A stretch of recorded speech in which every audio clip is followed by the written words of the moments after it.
क्या बात है? कुछ नहीं अम्मी। कुछ तो उलझन है। अगर कोई बात है तो मुझसे शेयर कर सकती हो। अच्छा, तो फिर ये बताएं कि इस तस्वीर को मैं कंप्लीट कैसे करूं?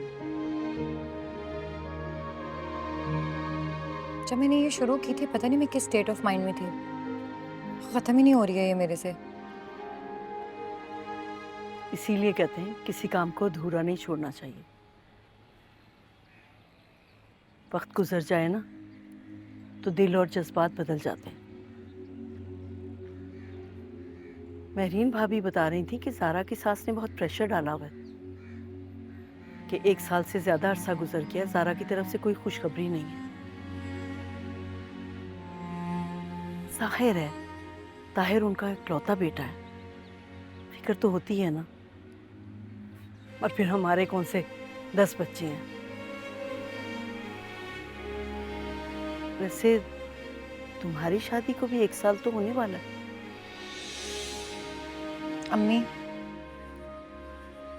बेटा मैंने कोई गलत बात तो नहीं की। माँ बाप की भी कोई ख्वाहिशात होती हैं, उनका भी दिल करता है कि वो अपनी औलाद की खुशियां देखें, उनके बच्चों को अपनी गोद में खिलाएं। अम्मी आप लोगों के लिए सिर्फ आपकी ख्वाहिशात इम्पोर्टेंट है, मेरी खुशी की कोई अहमियत नहीं है। अगर तुम्हारी खुशी की कोई अहमियत ना होती तो मैं कभी भी फवाद के लिए तुम्हारी शादी की हामी ना भरती। मैं तो उसामा से, उसामा? फवाद को मैंने हमेशा अपनी औलाद की तरह चाहा, लेकिन कभी भी तुम्हारे लिए कंसीडर नहीं किया था।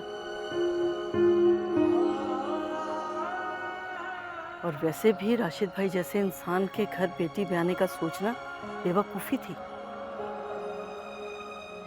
मेरी तो दिली ख्वाहिश थी कि फराज भाई तुम्हें अपनी बहू बनाए, लेकिन मैंने तुम्हारी खुशी को तरजीह दी। खुशियाँ तो अम्मी मेरे नसीब में थी ही नहीं। खुशियाँ नहीं, फवाद। खुशियाँ तो आज भी तुम्हारी मुंतजिर हैं बेटा। माजी से निकलो। निकल तो चुकी हूँ अम्मी, तो मैं उसका नाम अपनी जुबान पर भी नहीं लेके आ। अपनी तकदीर के आगे मैंने घुटने टेक दिए हैं। तो दिल से भी तो निकालो ना बेटा। मैं जानती हूँ कि तुम उसामा के साथ खुश रह सकती हो, और इतना भी अंदाजा है कि तुम उसे पसंद करती हो। बचपन का दोस्त है वो मेरा, उसे नापसंद भी तो नहीं कर सकती ना। मैं किसी और सेंस में बात कर रही थी, शायद तुम समझी नहीं। हम जिसकी नाराजगी से डरते हैं ना, उससे प्यार भी बेतहाशा होता है। हमें उसकी खुशियों की, उसकी परवाह होती है। मुझे पता है कि अभी भी तुम उसी के बारे में सोच रही थी, इस पेंटिंग के बारे में नहीं, है ना? इश्क मलंग इश्क है जंग इश्क करे तबाह